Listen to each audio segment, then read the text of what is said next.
Bonjour à toutes et à tous et bienvenue dans ce tutoriel qui va être consacré à la création d'un bot Discord. On l'a déjà fait en fait, cette création de bot Discord, mais Discord.js qui avait été utilisé a évolué et donc le code qui avait été fait dans le tuto précédent n'est plus forcément totalement valide. Donc on va revoir comment créer un bot Discord, les bases pour le connecter et puis pour interagir un petit peu avec lui. Donc on va utiliser un projet, donc pour l'instant il y a juste un fichier JS. Et ce fichier JS, c'est tout, il y a rien dedans. Et donc on va regarder un petit peu comment on va s'y prendre. La première chose qu'on va faire, c'est qu'on va ouvrir un terminal. Oh, j'en avais déjà un qui était ouvert, c'est pas grave. Donc j'ouvre un terminal et dans ce terminal, je vais utiliser donc une commande npm.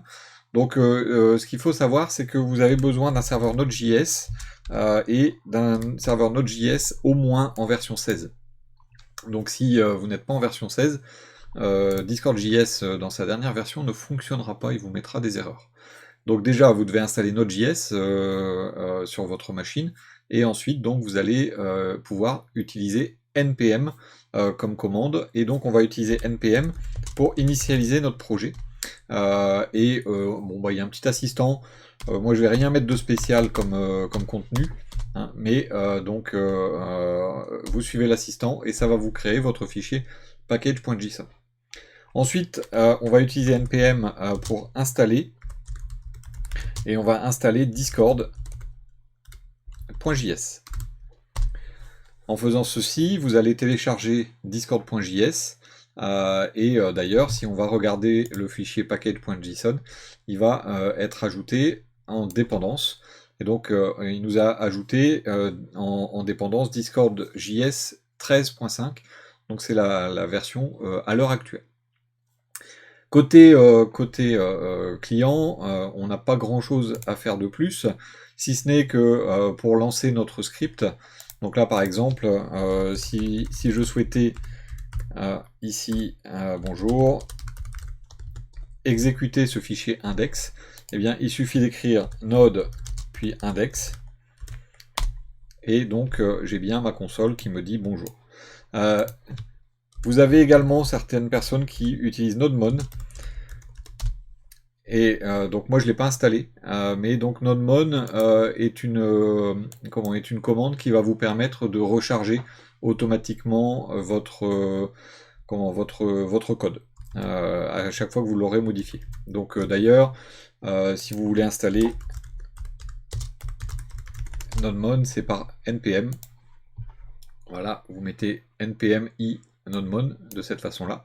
Donc là, si je l'exécute, hop. Donc npm install, hein, i ou install, ça fait la même chose.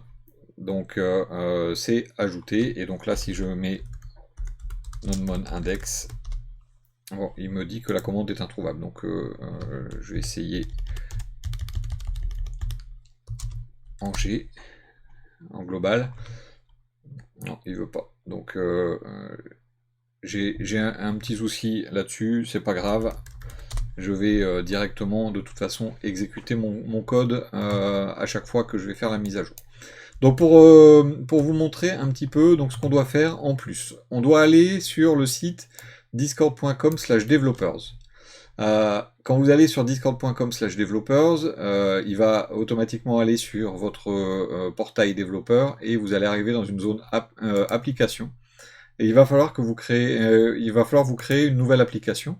Et donc là, par exemple, je vais l'appeler DemoBot Discord, tout simplement, et je vais la créer. Et donc ça va me créer cette nouvelle application qui est là, DemoBot Discord, qui a un nom, qui a une description, et ainsi de suite, qui a un ID d'application, un certain nombre d'informations. Alors ça, vous n'êtes pas censé le montrer, c'est pareil, vous allez avoir les informations au hausse avec les secrets et ainsi de suite, tout ça, vous ne devez le montrer à personne. Là, je le montre parce que c'est une démo et de toute façon, ça va être supprimé par la suite. Mais il y a des informations qui sont totalement confidentielles là-dedans.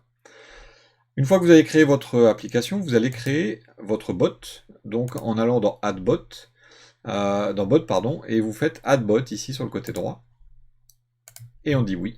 Et donc là, vous mettez ce que vous voulez en fait, hein. Vous mettez son icône, vous mettez son nom, vous allez avoir un token, on va voir qu'on va l'utiliser. Et après, vous avez les différents privilèges que vous voulez donner. Donc par exemple, est-ce qu'il pourra récupérer les informations de présence des utilisateurs qui se connectent et ainsi de suite? Est-ce qu'il va pouvoir récupérer les événements des utilisateurs? Et également donc recevoir le contenu des messages postés. Une fois que vous allez avoir défini tout ça, vous allez également définir un certain nombre de permissions. Donc vous allez avoir, en cochant, plus vous allez cocher, plus ça va changer le nombre qui va être en dessous. Vous voyez, il change. Et ce nombre va être à ajouter pour donner les permissions à votre bot. Donc moi, je vais juste le mettre administrateur, ce sera le nombre 8. Et donc ce bot, je vais pouvoir lui donner un certain nombre de permissions et je vais pouvoir le connecter à un serveur. Donc pour le connecter à mon serveur, je vais devoir aller sur un autre site qui est celui-ci, discordapi.com/permission.html. Et vous retrouvez la même chose en fait, hein. Vous allez retrouver les permissions, et donc si je coche administrateur, donc j'ai bien ma permission 8, et vous voyez que ça change en fonction, hein, de ce que vous allez cocher. Donc nous, on laisse administrateur. Par contre, il nous demande le client ID. Et donc c'est OAuth URL Generator, et donc on a le client ID. Et donc le client ID, vous le retrouvez dans OAuth, il est ici. Donc vous le copiez, vous allez le coller. Ça apparaît vert, comme quoi c'est bon. Et là, vous avez un lien qui a été généré avec la permission, avec le scope, avec le client ID. Et donc, en cliquant dessus, il va vous proposer d'ajouter votre serveur à votre bot, pardon, à un serveur. Donc là, je vais prendre mon serveur et je vais faire continuer. Donc il me dit, attention, il va être administrateur, est-ce que tu es sûr? Oui, je vais l'autoriser. Et c'est là où, après avoir fait un petit captcha sur les avions, hop, hop, hop, hop, je vais faire 2 fois. Donc là, pareil. Voilà, j'en ai oublié un, mais vous voyez, ça a marché quand même. Voilà, il est autorisé. Et donc à partir de là, votre bot est arrivé dans votre serveur. Donc j'ai mon bot qui est ici, pour l'instant il apparaît là, mais il n'est pas encore connecté. Et donc je vais avoir mon bot directement. Voilà donc pour les autorisations d'accès, et pour le portail développeur, on n'en aura plus besoin pour l'instant. Il y a juste à un moment, il va falloir qu'on aille chercher le token. Donc on va revenir sur notre code, qui est là. Et donc eh bien, on va commencer à utiliser Discord.js. Ça, je vais le laisser un petit peu en dessous parce que je vais devoir redémarrer mon serveur plusieurs fois. Et donc là, pour commencer, je vais déclarer une constante que je vais appeler client. Alors on pourra récupérer plusieurs choses à l'intérieur de Discord.js, donc c'est pour ça qu'on met entre accolades, on a des utilitaires, on a pas mal de choses qu'on peut aller récupérer. Donc je vais faire un require de discord.js. Donc là, je récupère un objet qui s'appelle client. Et donc je vais l'instancier, ce client. Donc je vais le mettre en minuscule. Je vais faire un new client, comme ceci. Et si je fais juste ça et que je démarre mon serveur, je vais avoir une erreur. Voilà. Il me dit l'erreur client missing intents. Et ça, c'est un changement par rapport à Discord.js version 12. C'est qu'à l'intérieur du new client, il va nous falloir ajouter un certain nombre de intents. Donc intents, c'est les intentions qu'on donne à notre bot, ce qu'il a le droit de faire. Et par exemple, on va pouvoir lui dire qu'il va accéder au serveur, qu'il va accéder au ban, qu'il va accéder aux emojis, aux membres, aux messages, qu'il va pouvoir mettre des réactions, gérer les réactions, les statuts vocaux, et ainsi de suite. Donc il y en a un certain nombre.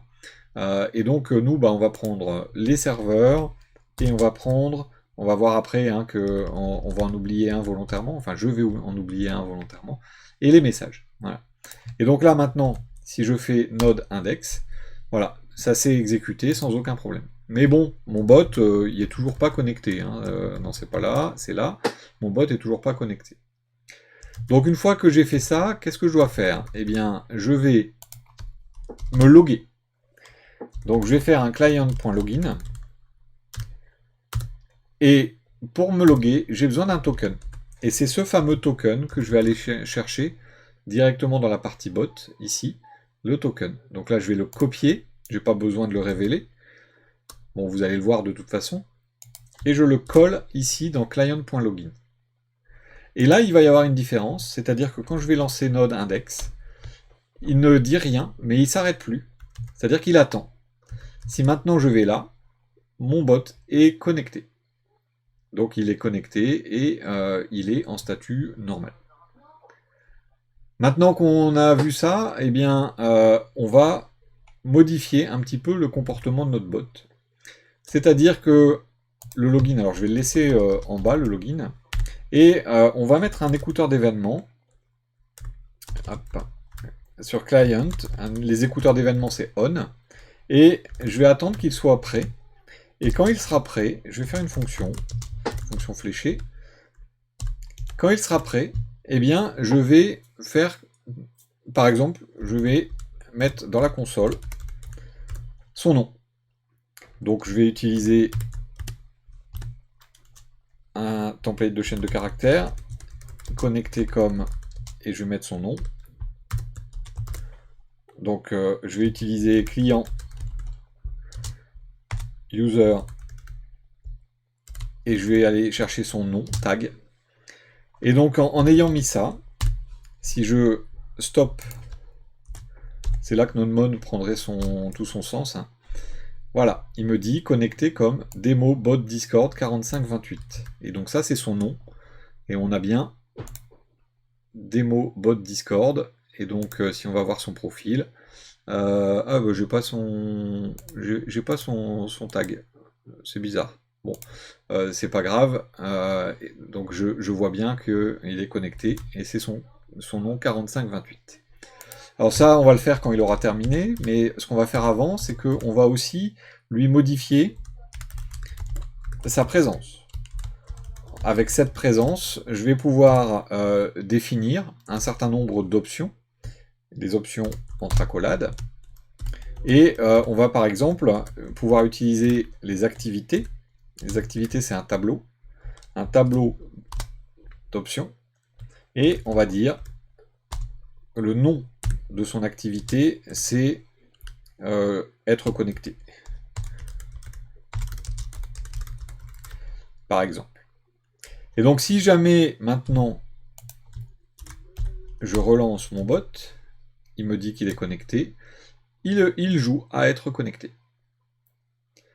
Je vais pouvoir également ajouter son status, et j'ai un certain nombre, do not disturb, idle c'est occupé, invisible ou online.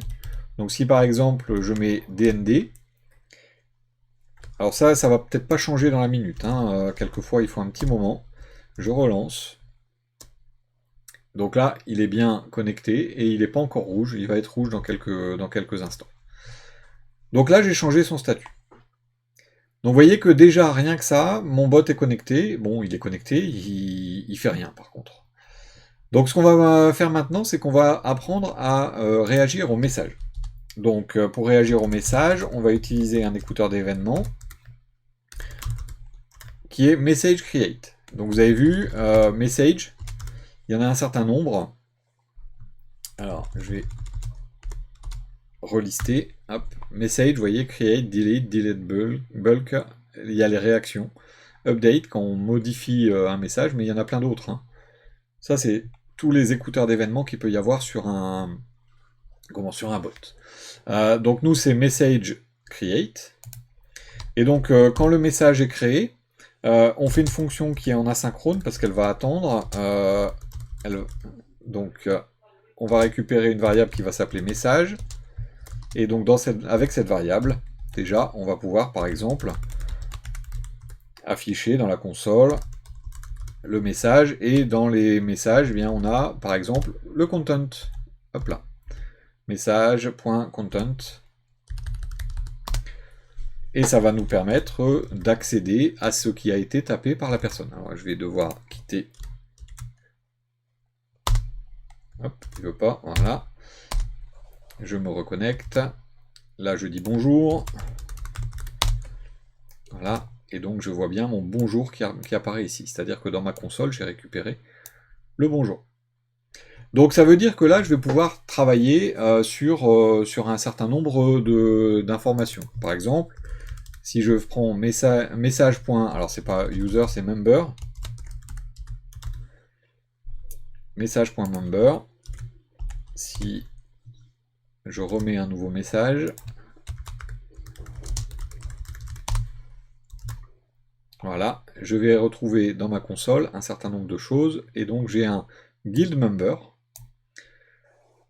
Donc j'ai l'ID du serveur, son nom, mais surtout, je vais retrouver un certain nombre d'informations qui vont être le nom de l'utilisateur, son ID, son avatar, son discriminateur, hein, donc c'est ce qui est après le dièse.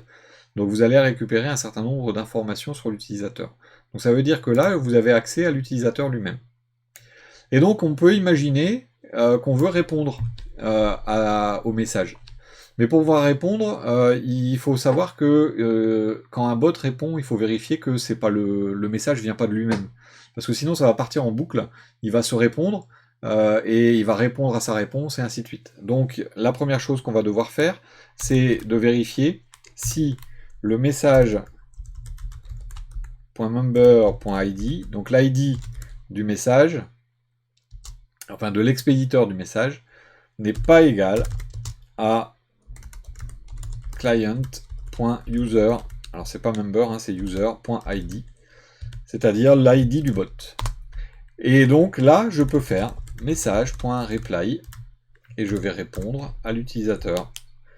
Bonjour, à toi, tiens, par exemple. Donc en faisant ça, eh bien, dès que je vais marquer bonjour ou n'importe quoi, hein, pour l'instant, voilà, il dit bonjour à toi. Voilà, il répond systématiquement bonjour à toi. Sauf si c'est lui qui écrit, il ne s'auto-répond pas, sinon ça part en boucle. Donc déjà là, vous avez appris à répondre à un message. Bon, ça peut vite devenir saoulant, donc on va pas utiliser ce système-là pour l'instant, mais par contre, on va utiliser le même principe, c'est pour gérer des commandes. Et pour gérer des commandes que l'utilisateur va envoyer, je vais faire une autre constante que je vais appeler préfixe pour identifier les commandes. Et donc, par exemple, je vais dire que toute commande pour le bot doit commencer par double point d'exclamation. Et donc là, par exemple, je vais vérifier si message.content start with, elle commence par préfixe. Et donc là, ce que je vais faire, c'est, tiens, je vais faire un message.reply. Ceci est une commande. Donc si on a mis le préfixe en début de message, eh bien, on va considérer que c'est potentiellement une commande. Donc là, bonjour, il ne répond pas. Et double point d'exclamation bonjour, il dit ceci est une commande. Donc il a bien détecté qu'on a un double point d'exclamation au début, parce que ça démarre avec le préfixe. Donc ce qu'on va faire maintenant, c'est que on va récupérer l'entrée de l'utilisateur. Input. Donc je vais aller chercher le message content, sur lequel je vais utiliser la commande slice qui me supprime une partie. Je vais enlever en fait le début, et donc pour ce faire, je vais utiliser préfixe.length, parce que le préfixe étant là double point d'exclamation, mais ça pourrait être triple, ça pourrait être juste un slash, ça peut être tout ce qu'on veut en fait, hein. Et donc là, avec slice, qu'est-ce que ça va faire? Tiens, non, je vais faire un message .reply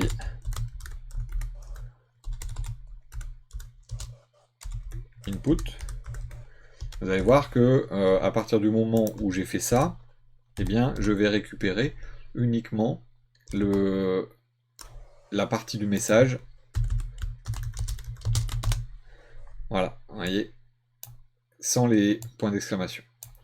Donc là, je récupère ma commande. Mais ma commande peut avoir éventuellement un certain nombre de paramètres. Donc ce que je vais faire, c'est que je vais enlever les espaces qu'il peut y avoir avant et après avec trim.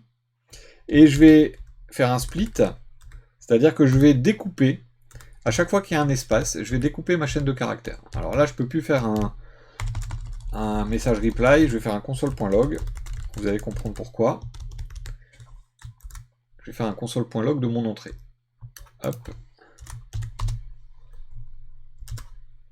Et donc là, je vais faire un brouette, bonjour, comment ça va? Voilà. Et donc dans ma console, je vais récupérer brouette, bonjour, comment ça va? Et point d'exclamation. Tout ça sous forme d'un tableau. Donc grâce à cette ligne, je vais récupérer un tableau avec la commande et les différents arguments qui pourraient éventuellement lui être passés.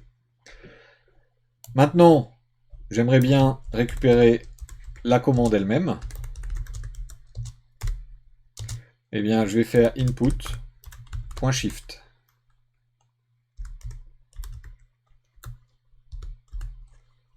En faisant input.shift, je vais maintenant avoir deux choses. Voilà, si je remets la même chose ici, alors je vais arrêter. Voilà, je vais coller ici.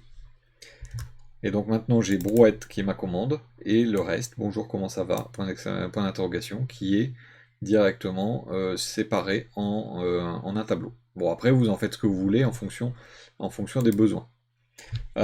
Donc ça c'est la première partie. Maintenant que vous avez fait ça, eh bien votre commande, eh bien vous allez pouvoir utiliser un switch.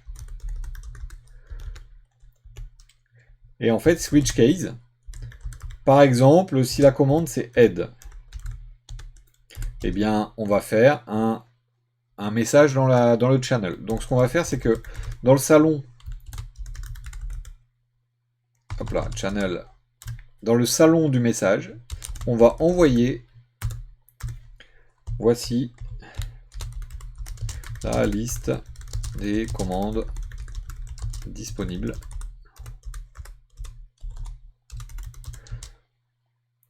Alors je vais aller à la ligne avec anti/n. On va mettre add.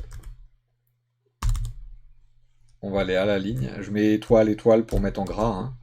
Hein. Et à la ligne, on va mettre affiche l'aide du bot. Voilà, tout simplement. Et je vais faire un break. Donc là, on en fait une pour commencer. Et donc ça veut dire que si je tape, hop, point d'exclamation, bonjour, il se passe rien. Point d'exclamation, aide. Il répond. Il répond avec voici la liste des commandes disponibles. Et donc j'ai aide et ainsi de suite. Donc ça c'est le message que je viens de lui mettre. Test, il se passe rien. Donc là déjà j'ai filtré un certain nombre de commandes, il n'y en a plus qu'une qui existe. Bon, ce qui serait pas mal c'est que le message de la commande disparaisse, dans ce cas-là, message.delete. Et donc en ayant fait ça,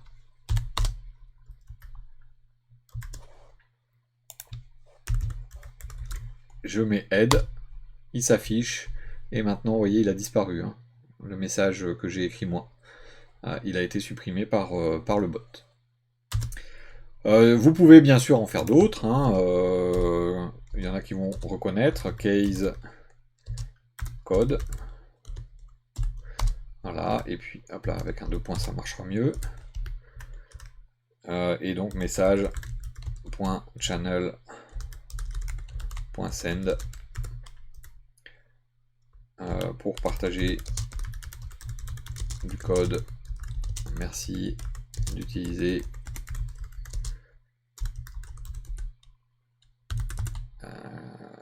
sharemycode.io, message.delete, break. Et on va mettre un default, c'est-à-dire quand la commande n'existe pas, message.reply, cette commande mais inconnu. Le bot ne comprend pas votre commande. Le break qui ne sert pas forcément à grand chose à la fin d'un switch, mais qui fonctionne quand même. Alors je vais arrêter le bot, je vais le redémarrer. Et donc là, mon Discord, il est là. Si je fais test, il me répond cette commande m'est inconnue. Aide, il a effacé et il a répondu. Code, il a effacé et il a mis pour partager du code. Et donc on a directement les infos qui se mettent comme il faut. Donc à partir de là, vous avez un bot maintenant qui peut interagir avec les utilisateurs et vous y ajoutez les commandes que vous voulez. Bien sûr, tout ça, ça peut être stocké dans une base de données. Il y a un tuto pour le stockage en base de données pour un bot qui existe. Celui-là n'a pas changé.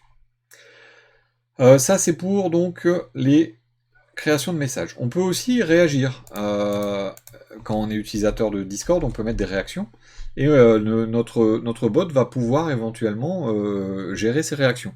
Donc on va voir qu'il va nous manquer un truc pour que ça fonctionne, mais justement. Donc là, je vais faire un message reaction add, ajout d'une réaction à un message. Et donc là, je vais pouvoir récupérer avec message reaction add, je récupère la réaction et je récupère le user. Bon, bah, je vais les appeler tout simplement, donc en asynchrone, je vais les appeler réaction user.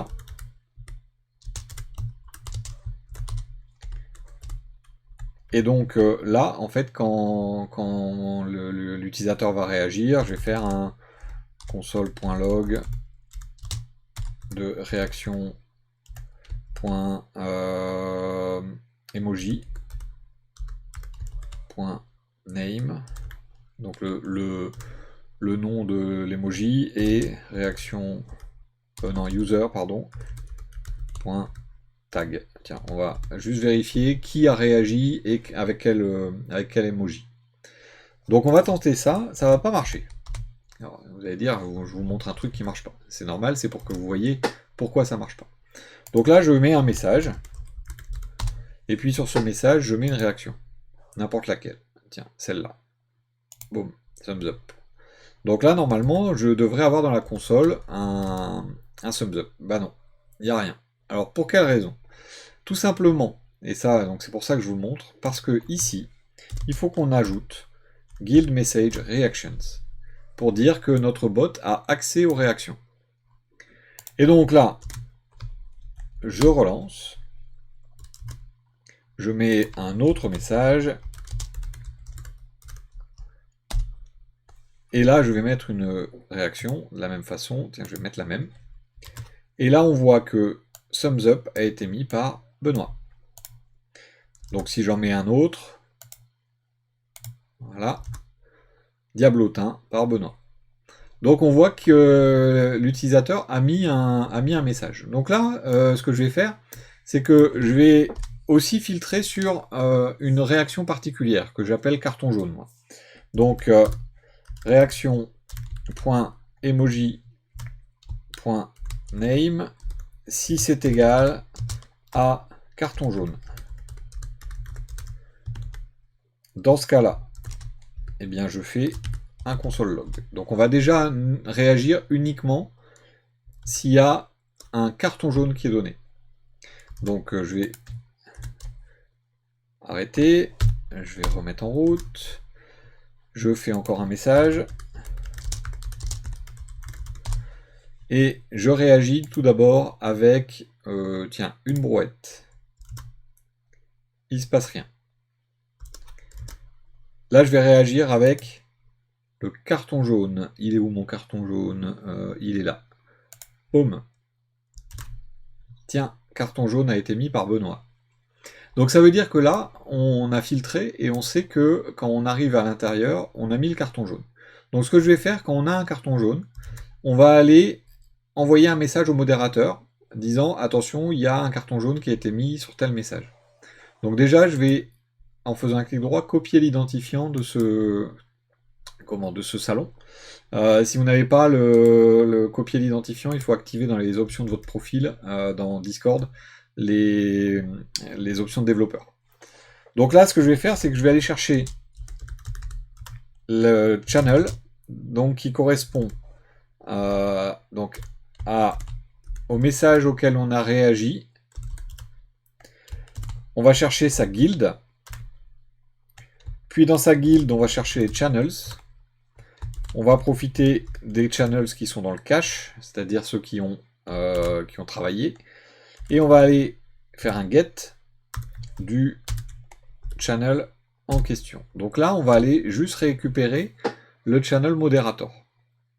Et dans ce channel, on va envoyer un message.